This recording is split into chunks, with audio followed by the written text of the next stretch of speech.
तो बड़े पैमाने में पूरे देश में इस बात की चर्चा हो रही है कि सरकारें लाख कोशिश करने के बाद भी परीक्षा करा नहीं पा रहे हैं, पेपर लीक हो रहे हैं, और पेपर लीक होने के बाद भी सरकार वो व्यवस्था नहीं दे पा रही है जो व्यवस्था उन्हें देनी चाहिए। इसलिए विजन इंडिया के माध्यम से शिक्षा परीक्षा क्यों ध्वस्त हुई व्यवस्था को लेकर के आप सब लोग इस कार्यक्रम में शामिल हुए हैं। मैं सभी लोगों का बहुत बहुत स्वागत करता हूं। एक बार फिर आपका धन्यवाद देता हूं। मैं आज जिस मुद्दे को लेकर के हम यहां लेकर के बातचीत कर रहे हैं वो बहुत अहमियत रखता है और देश की तस्वीर बदलने की ताकत भी, जिसके लिए मैं कहना चाहूंगा, अच्छी सीख अच्छा इंसान बनाती है, जिंदगी जीने के सबक सिखाती है, मुश्किलों के इम्तिहान पार कराती है। इसमें अगर आ जाए कहीं दरार तो तरक्की की बुनियाद हिलाती है। इसलिए जो बुनियाद है हमारी शिक्षा, उस पर हम और आप सब लोग बैठ करके बातचीत करना चाहते हैं। जब किसी देश की शिक्षा और परीक्षा प्रणाली ध्वस्त हो जाती है तो युवाओं का भविष्य और देश का विकास बर्बाद हो जाता है। जब शिक्षकों पर काम का अत्यधिक बोझ होता है, लगातार पेपर लीक होने, परीक्षाएं रद्द होने और पद खाली रहने से बेरोजगारी, मानसिक तनाव और अविश्वास बढ़ता है। और ये देखने को मिला है हमें कि मानसिक तनाव के कारण जब परीक्षाएं नहीं हुई, बड़े पैमाने पे कम उम्र के लोगों ने आत्महत्या कर ली, जान तक दे दी है। और उनके परिवार के लोगों के सामने जो संकट पैदा हुआ है, जो उनके सामने मानसिक तनाव पैदा हुआ है, वो एक गंभीर विषय बनकर के आया है। जब योग्यता की अनदेखी की जाती है तो देश की युवा आबादी की ताकत एक बड़ी आपदा बदल जाती है। जब हम लोग ये कहते थे 10 साल पहले कि डेमोग्राफिक डिविडेंड में हम लोग बहुत आगे हैं, हमारे नौजवानों में, छात्रों में ऊर्जा है जो समाज और देश को बदल देगी, लेकिन देखते हैं कि जहां युवा आबादी बढ़ गई है, वो ताकत की जगह हमारी आपदा में बदलती जा रही है। जो हमारा लाभ होना चाहिए था, जो हमारा डेमोग्राफिक डिविडेंड होना चाहिए था, ये बढ़ती हुई आबादी में नौजवानों को जब हम रोजगार, नौकरी और सही शिक्षा नहीं दे पाए तो आपदा में बदलती जा रही है। उससे छात्र उम्मीद खोते जा रहे हैं। तो हमारा देश कैसे आगे बढ़ेगा, ये बड़ा सवाल हमारे और आपके बीच में आ गया है। आज की सरकार, जब हम लोग देखते हैं केजी से लेकर के पीजी तक की पूरी शिक्षा व्यवस्था को जानबूझ करके बीमार किया जाता है। ऐसा नहीं कि सरकार को नहीं पता है, सरकार की जानकारी में है। सरकार ये जानती है कि उनकी जो शिक्षा व्यवस्था है वो लगातार खत्म होती जा रही है।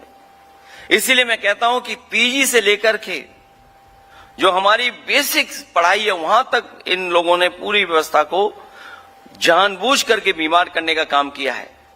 मर्जर के नाम पर आज सरकार हजारों सरकारी प्राइमरी स्कूल को बंद कर रही है। विश्वविद्यालय संकीर्ण राजनीति का शिकार हो रहे हैं। और फिर उम्मीद बचती कहां है अगर हमारी बेसिक शिक्षा समाप्त हो जाए। जिस तरह के अपॉइंटमेंट हो रहे हैं उस पर प्रश्न लग रहे हों तो फिर उम्मीद बचती कहां है। समस्या का मूल भाजपा और उनके संगी साथियों का उस दखियानुसूरी, रूढ़िवादी, सामंती, वर्चस्ववादी सोच में कई परतों के नीचे छिपा है, जिसके लिए शिक्षा, शिक्षक, शिक्षार्थी व शैक्षिक व्यवस्था धर्म संस्कृति के नाम पर अपनी राजनीतिक सत्ता बचाने के लिए गहरी साजिश, षड्यंत्र और गुप्त चाल का हिस्सा बन गई है। अगर हमारी शिक्षा व्यवस्था ही राजनीतिक और गुप्त चाल की व्यवस्था बन जाएगी, चाल चली जाएंगी, तो सोचिए हमारे सामने कितना संकट और सवाल खड़ा होता है। जो कभी लड़कियों की शिक्षा को हतोत्साहित करने के रूप में बाहर आती है, कभी शिक्षकों से चारा इकट्ठा कराने के काम में लगाकर उनका मनोबल गिराते हैं। खबरें यहां तक मिलती हैं कि अगर बच्चे कम हैं स्कूल में तो उन शिक्षकों को किस किस काम में लगाया जाता है। हमने आपने कई बार देखा है कि शिक्षकों को चारा इकट्ठा करने में भी इन्होंने ड्यूटी लगा दी थी, उनका मनोबल गिराने के लिए। कभी पाठ्यक्रम बदलते हैं, शिक्षा को मानव संसाधन नहीं मानने में, कभी यूनिफॉर्म के मुद्दे पर, कभी विभिन्न परीक्षाओं में जातिवादी प्रश्न पूछने पर। ऐसे कैसे संभव है कि जब परीक्षाओं को लेकर के बड़ी बड़ी कमेटियां बनती हैं तो क्या वजह है कि जातिवादी प्रश्न पूछे जाते हैं। जरा सोचिए उस 6 साल की बच्ची के बारे में जिसे 3 किलोमीटर पैदल चल करके स्कूल जाना पड़े क्योंकि गांव का प्राइमरी स्कूल मर्जर के नाम पर बंद कर दिया जाए। रास्ते में डर, स्कूल पहुंचे तो शौचालय नहीं। आंगनबाड़ी में मायूसी पसरी है क्योंकि बजट नहीं है, देश के बच्चों के लिए पैसे नहीं हैं, पर विज्ञापन के लिए खजाना खुला है। अगर हम बजट देखें, जिस तरीके से विज्ञापन में खर्च किया जाता है, कोई विभाग नहीं बचा जिस विभाग से कटौती कर करके विज्ञापनों पर पैसा न खर्च किया जाता हो। अच्छी शिक्षा के लिए जितनी बजट की सलाह दी गई है, सच में इस सरकार में उसके आधे से कम बजट दिया जा रहा है, जो दर्शाता है कि आज की बदहाली के पीछे किसी सोच काम कर रही है। जब बुनियादी शिक्षा के लिए ही पैसा नहीं होगा तो रिसर्च एंड डेवलपमेंट में के बारे में सोचना भी बेमानी होगी, क्योंकि रिसर्च और डेवलपमेंट के लिए जो बजट है वो भी विज्ञापन में खर्च करने का काम सरकार कर रही है। प्राइमरी से यूनिवर्सिटी तक हर क्लास में संघर्ष करना पड़ता है। इंफ्रास्ट्रक्चर की कमी सब जगह है, कहीं कुर्सी मेज नहीं, कहीं मिड डे मील नहीं, कहीं कॉपी किताब स्टेशनरी की कमी है, कहीं लैब नहीं, कहीं कंप्यूटर सिर्फ किताब में है। लैब का पैसा इवेंट की सजावट में खर्च और खेल का मैदान बिल्डर को दे दिया जाता है। फीस और खर्च का बोझ से लाखों बच्चे पढ़ाई छोड़ देते हैं। बड़े होते होते और समस्याएं आती हैं।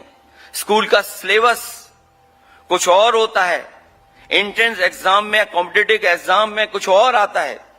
इसी गैप को भरने के लिए बीच में ट्यूशन और कोचिंग की जरूरत पड़ती है, जो रेगुलर एजुकेशन के अलावा एडिशनल एक्सपेंडिचर बन जाती है।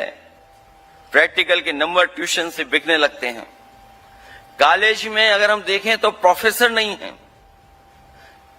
सिर्फ गेस्ट फैकल्टी पढ़ा रही है। पीएचडी होल्डर कुछ समय प्रति लेक्चर पर पढ़ाने को मजबूर हैं।